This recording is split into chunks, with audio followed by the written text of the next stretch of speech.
Hello my dear students, मैं अनुज कुमार यादव आप सभी का बीटीएस साइंस सेंटर कॉलेज के ऑनलाइन पोर्टल में पुनः स्वागत करता हूं। जैसा कि मैंने आप सभी को 12th क्लास के इंग्लिश के प्रोज का first lesson a girl with a basket का पार्ट 5 मैंने पढ़ाया था और पार्ट 5 के लास्ट में मैंने आपको ये बताया था कि वो रिफ्यूजी चिल्ड्रेन जो कि एक हैंडल लगा हुआ बास्केट अपने हाथ में लिए हुई थी, जो उस बास्केट का लगभग 1.5 रुपये या 30 सेंट मांग रही थी। उस लड़की ने ऐसे विनम्र निवेदन किया अपने स्वरों में जिससे किसी भी व्यक्ति का हृदय पिघल सकता था। तो आइए अपने हम पार्ट 6 पर चलते हैं, ज़्यादा समय वेस्ट ना करते हुए। माई आर्म्स वेयर फुल, लेखक जी कहते हैं कि मेरी बाहें बिल्कुल भर गई थी। आई हैड नो रूम, मेरे पास बिल्कुल भी जगह नहीं थी। लेट अलॉन्ग एनी नीड और फॉर अनदर बास्केट, और किसी टोकरी की आवश्यकता भी नहीं थी।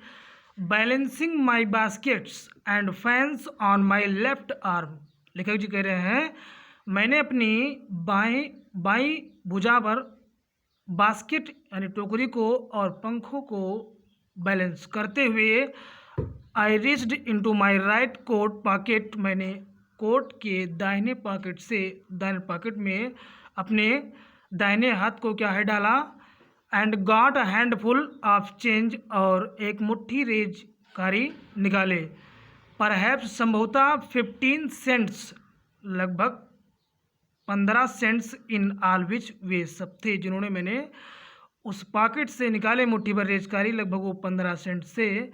आई डिपॉजिटेड इन द बास्केट, मैंने उन रेजकारी को उस बास्केट में रख दिया।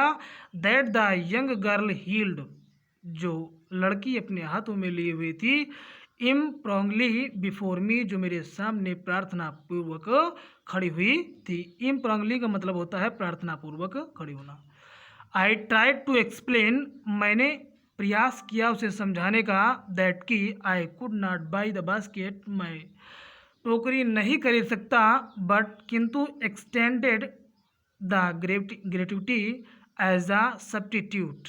एक्सटेंडेड द ग्रेटिविटी का मतलब होता है दान में दिया गया धन। एज अ सब्स्टिट्यूट का मतलब के बदले में, यानी लेखक ने कहा कि मैं टोकरी नहीं खरीद सकता हूँ किंतु उसके बदले में मैं आपको दान के रूप में कुछ धन देता हूँ। आई रियलाइज्ड, मैं समझ गया, मुझे तुरंत ही अनुभव हुआ, एटवंस तुरंत ही। What offence I had given, मुझसे कोई अपराध हो गया है। ऑफेंस का मतलब अपराध। दिस चाइल्ड ऑफ 9, जो ये 9 वर्ष की लड़की थी। ड्रेस्ड इन रेज्ड रेग्स, वो फटे पुराने कपड़े पहने हुए थी। And on the edge of starvation, और भुखमरी की कगार पर थी। एज ऑफ स्टार्वेशन का मीन्स होता है भुखमरी की कगार पर होना। रेज्ड हर चिन, और अपनी ठुड्डी को उठाए हुए थी। ठुड्डी का मतलब जो दाढ़ी के निचला सिरा होता है उसको वो अपने ऊपर उठाए हुए थी। रीच्ड इनटू द बास्केट, और अपने हाथों को उस टोकरी तक वो ले गई। And with all the pride, और स्वाभिमान, एंड ग्रेसियसनेस, और शालीनता के साथ, ऑफ अ लेडी, एक लेडी की तरह, handed the money back to me, उसने मुझे पुनः पैसा वापस कर दिया। There was only one thing I could do, कह रहे हैं कि मेरे पास केवल एक ही चीज़ थी जो मैं कर सकता था। आई बॉट द बास्केट, मैंने टोकरी को खरीद लिया। सी वाइप्ड हर आइज, उसने अपनी आंखों को, यानी जो आंसू थे उसने अपने आंसुओं को पोंछा। स्माइल्ड, मुस्कुराई। And dashed down the platform, और प्लेटफार्म से तेजी से दौड़ी, नीचे उतरकर दौड़ी। हीडेड फॉर सम ग्रास हट, कुछ घासों से बने हुए झोपड़ियाँ थी, उस तरफ की ओर वो दौड़ी ये सोचते हुए दैट की would have at least 30 cent that night, कि उस रात्रि उसके पास कम से कम 30 सेंट तो हैं ही। I told this story to prime minister, मैंने ये कहानी प्राइम मिनिस्टर पंडित जवाहरलाल नेहरू को बताई। आई टोल्ड हिम, मैंने उन्हें बताया। इट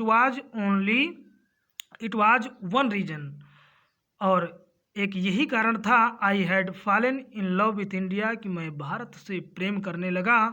द पीपल आई सा इन इंडिया, वे लोग जिनको मैंने भारत में देखा, दो जिंदा विलेजेस, जो गांव में रहते हैं, जो गांव के निवासी हैं, एज वेल एज दो इन द हाई ऑफिस, या फिर वो किसी उच्च पद पर आसीन हैं, have both pride and lively sense of decency and citizenship, उनमें दोनों क्या चीज़ें, प्राइड यानी स्वाभिमान, and lively sense of decency and citizenship, श्रेष्ठता का व्यवहार तथा नागरिकता की जीवंत भावना से वे परिपूर्ण थे।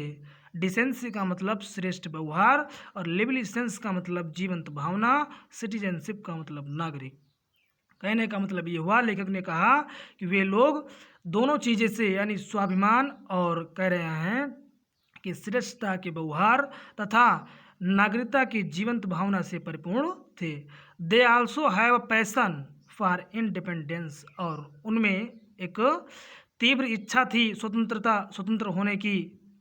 दिस ब्यूटीफुल चाइल्ड, और ये 9 वर्ष की लड़की, born in squirrel and poverty, जिसका जन्म एक गंदे वातावरण और निर्धन परिवार में हुआ था, uneducated in the both grammar and manners, जिसे भाषा और तौर तरीके बहुत ही कम मालूम थे, had given me glimpse of warm of soul of India, वो भारत की प्रधान आत्मा की एक झलक मुझे दिखला गई।